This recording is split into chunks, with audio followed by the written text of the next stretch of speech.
Hey everyone, welcome to Create Your Ears in podcast. You are listening to an interview with author, writer, producer, audio dramatist. She is Jill Korn from Scotland. Today I have her on board. Welcome to the show, Jill Korn. Thanks very much, Ad. It's a pleasure to be here and speaking to you from such a long way away. Yeah, Amazing. amazing. It I'm is. really happy to have you on board, and this Thank you. collaboration. I was really excited when we decided to do it. It happened over Instagram, and Yeah. yeah, I'm really excited. So before I reveal to the people like what will be the next project coming on the show, what audio drama or audio stories I'm going to release on the show. I'd like you to explain what we are going to do in this coming month of July.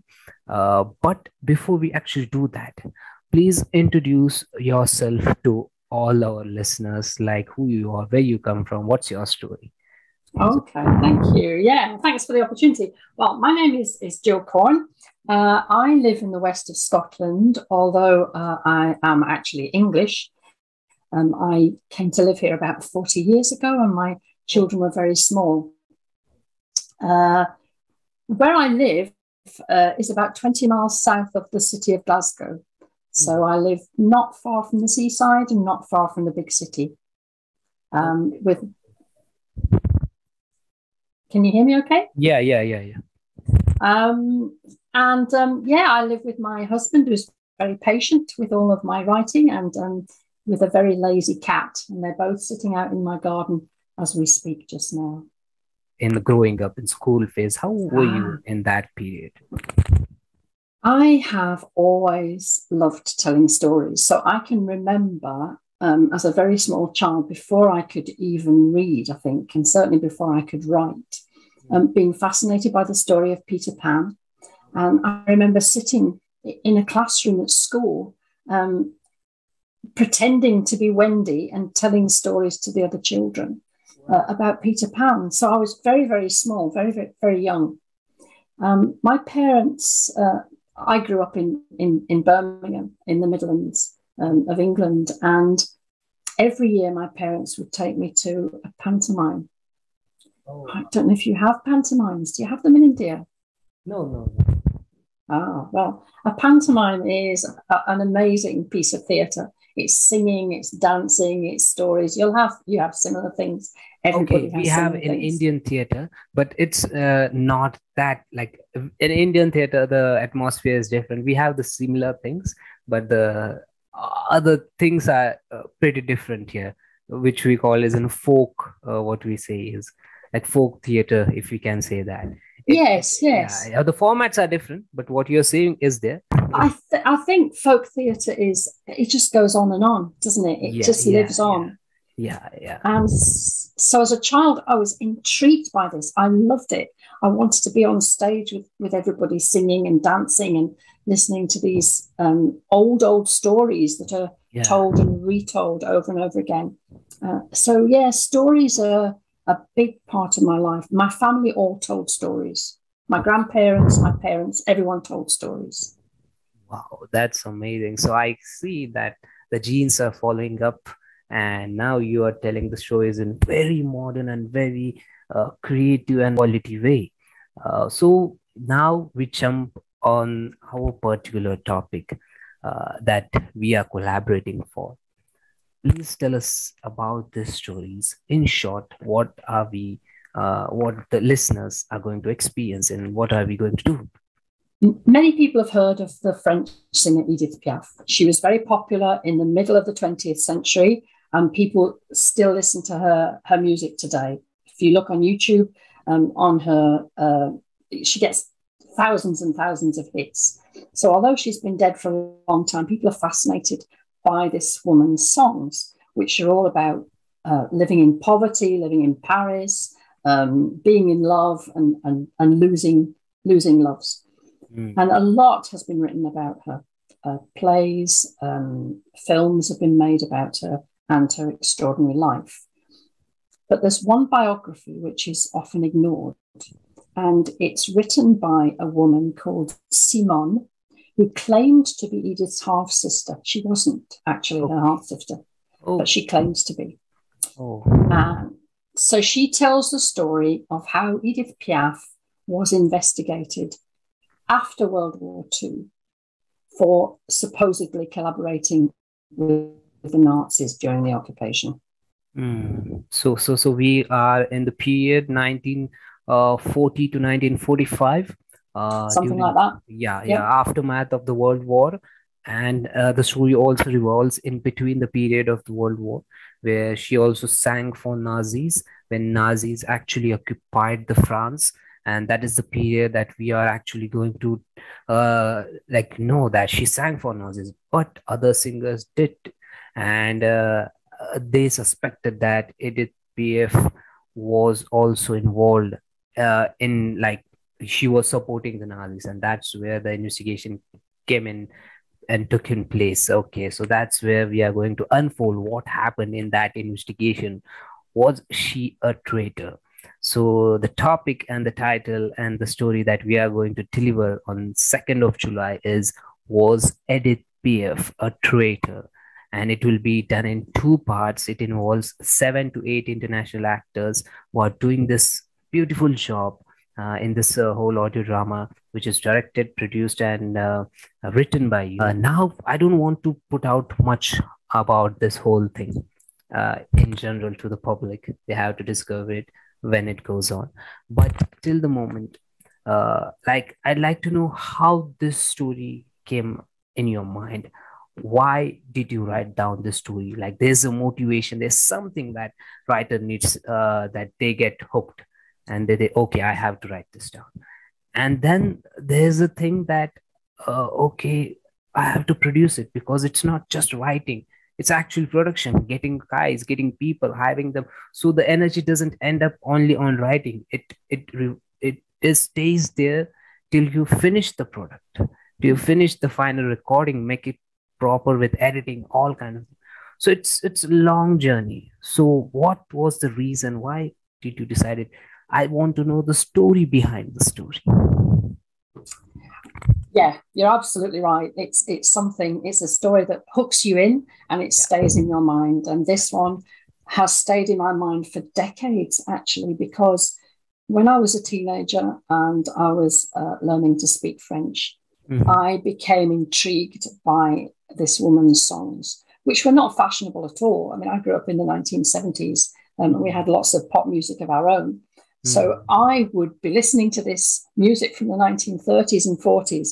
My mother would be saying, why are you listening to this stuff? You know, you've got the Beatles, you've got Queen, you've got all these other people. Why are you listening to this? And I was fascinated, and I loved listening and working out the words to the songs and getting to understand the words of the songs. So from that music, I started to read about the woman herself and her life, which is extraordinary and which was full of drama. And as I said, I then came across this biography by Simone, who was a liar and a cheat and a thief, and therefore makes the perfect unreliable narrator. And this story stayed with me. And when it came to writing my first big audio drama that I knew I would want to have performed, this was the story that was in my head, and I had to write it down as best I could. Wow. Yeah, got it. Okay. So it is not just 5 year. It's not even a 6 month thing for you. It's very long. It comes right from your teenage, right from there, and it's a big journey, I can say, till this moment. So thank you for actually sharing this. Like, how, because as a listener, or to all the listener, they don't know that how this story actually came in author's mind. What was the journey like? Was it like 5 months, 15 minutes, half hour? Like this, they saw it, read it somewhere. It's not that. It is like, was in her heart and in her mind, soul, body for 30 years, 20, 30 years, and then it came out. Wow, it's amazing. And now they are going to listen and experience it on in the month of July. First part comes on 2nd July, and then the other part come in like in a week or 10 days after that. Wow, that's awesome. Now, like coming on to your writing journey. So you seem to be very passionate about this field. Like you are the one, like from the childhood, you are interested in listening to stories, telling stories, and all kinds. So, what was your first writing, like piece of writing? Was it in school, college? What was the period? When did you write the first thing? It would have been in school. It would have been in school as part of an exercise. And like many writers, I have folders and notebooks full of ideas. Most of them I've probably forgotten about, but I have folders and notebooks full of ideas. So I've always written little bits of short stories and poetry and so on. But I don't think that I ever really had the confidence to put my work out into the world. And I didn't know really how to do it. And work intervened and children intervened and life intervened. And it was only when I started to contemplate retiring from my work that I thought, what am I going to do? What will I do when I don't have to go to work? And I had to ask that question for quite a long time. And then one day I thought, but it's writing I want to do. Yeah. And that's something I've never really allowed myself to do properly. And I went back to university when I was 62. Actually, you were very kind about the decades, me being a teenager till now, because it's a lot more than 30 years. I decided to go back, and you're being very flattering there, Aj. I decided to go back to university at the age of 62 and study creative writing and see whether or not my writing was good enough to go out into the world. I think that was really what that was about. Okay. So it started from school, but you never really picked up at that pace because of other things happening in your life. You always thought it was a hobby, it was a thing that makes you happy, it was a takeaway thing, like you took a break from life and that's where you write down stuff. That was the thing for you till you retired. And that's where you went back into university, and that's where the Jilcon that we know today came into action. Yes. Yeah. A bit late in life, but never mind. But the timing was perfect. But this timing was, yeah, it is perfect. Now you got a lot of time to do things. What inspires you as an author, writer, or audio drama producer to produce something or to do some project or work on some project? What is that inspiration? What hooks you? It's something that you said earlier. It's the story behind the story.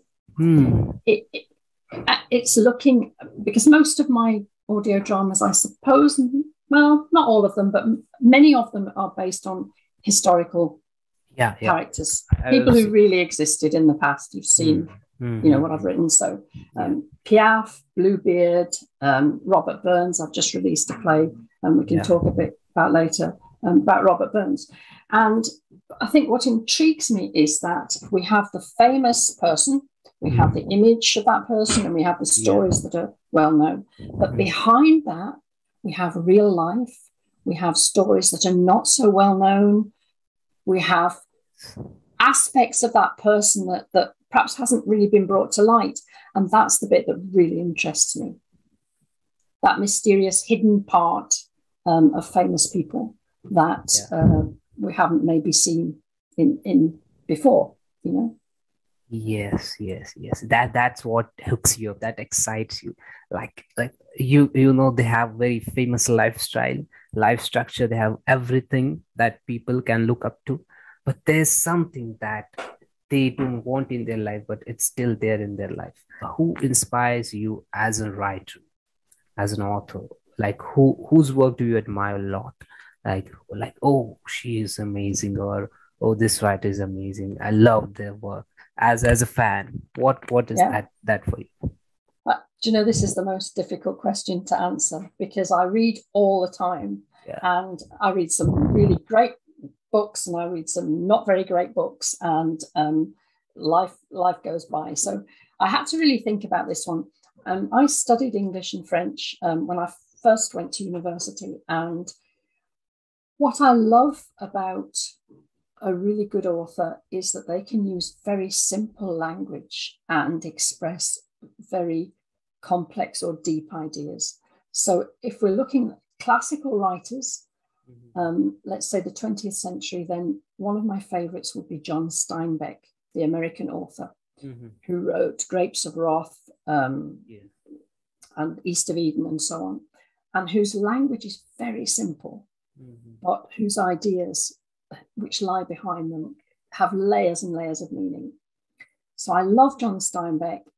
Similarly, on the French side, there's an authoress called Colette, who again writes towards, the beginning of the 20th century, and writes beautifully in French. She writes so well, it's very difficult actually to translate her into English, but she's very good.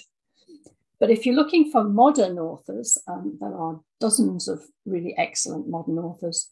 And the one that I'm reading at the moment is called Mick Herron. I don't know if your listeners know Mick Herron. He's an English author, and he writes spy stories, a bit like John le Carré, but a modern day version, if you like, of John le Carré. And his book I recommend to everybody is called Slow Horses. So Slow Horses by Mick Herron, very well worth reading. Please tell us about your upcoming releases, if you have any, like any audio dramas or in book, any poetry, anything coming up. Please share us with us. Okay, well, I concentrate on audio drama. I don't think I'll ever be a poet. I might be a novelist, but I don't think I'll ever be a poet. Oh, okay. I'm writing at the moment 3 plays, all based around Ayrshire, which is the part of Scotland where I live. Okay. And the first play, which is already available, is called High Spirits. And it's about Scotch whisky, which might be of interest to people. Okay. That one's already out. That one's available. The second one I uploaded this week, actually, and I haven't really publicised it yet. And it's about Robert Burns, who is Scotland's greatest poet, Robert Burns. Okay. And again, it's a story behind a story. Yeah, I get it. So that one's available now if people want to listen to it. Okay. So these 2 are the things that the latest that I've just released. So they can go and check it out on your website. Please mention your website. Okay, my website is simply called jillkorn.com. So that's JILLKORN.com. And if they go onto my website, they can hear them. But they're also on any podcast apps under Sound Escape Theatre. Okay, so so these audio dramas are also available on podcast apps, you're saying. So where can they find, on which platforms they can find on? I tend to use Podcast Addict. They're on iTunes. iTunes. Yeah. Okay. So for not so trouble, they can just go on jillkorn.com and just check out what is the latest and what everything is there. Update about the team, who are the people, what is her bio, history, everything is there. So you can go and check out there. So now, yeah. So now, please tell us, where can people connect with you on social media platforms? Any, like whichever you are active. Okay, well, generally speaking, you'll find me somewhere as Jill Korn Writer. On Facebook, I'm Jill Korn, writer. On Instagram, I'm Jill Korn Writer. And on Twitter, I'm Jill Korn _writer. It's an unusual name, so the chances are if you're looking for me, you'll find me. Okay. So for the listeners, I just want to know, just Google the name Jill Korn, author Jill Korn, and you'll get multiple links of the authors. She has audio dramas on many different websites. People have mentioned about her work from many different portals. Then there is social media handles that you can connect them. If you can go and check out her website, which is jillkorn.com. You can also see the Instagram, Facebook, LinkedIn, and all social networks I mentioned also there. And not to worry, All these social media links will be mentioned in the description of this particular episode, so you don't have to worry like where should I go. It will be there. The website and the social media handles will be mentioned with the links. Okay, so thank you so much. Thank you so much, Shota Julkhan. Any message you would like to pass on? I, I just want to thank you, Aj, because this is such an amazing opportunity. I never imagined for a minute that my work would be heard um, in India and from India across the world. So I guess my message is please listen to my work and please tell me what you think about it. And if you enjoyed it, tell me what you enjoyed. Okay, sure, sure. It's going to happen. It's going to happen, and I'm really happy that I'm collaborating with you. Thank you so much for being on, coming to the show and giving your valuable time. Uh, with the time, we are also going to have the cast one by one after the thing gets released. So the cast will also be getting interviewed on the show one by one. Uh, those who are available for the moment, and yeah, that's happening. So yeah, that's it to all the listeners. Was Edith PF a traitor will be released on 2nd of July. The part 1 is going to be released on 2nd of July, and the part 2 is going to be released after 7 or 10 days in between that period. So make sure you subscribe us on Spotify, Ghana, Apple, and the podcast platforms you are listening to Create Your Ears in podcast. Thank you for listening. Stay tuned, stay connected.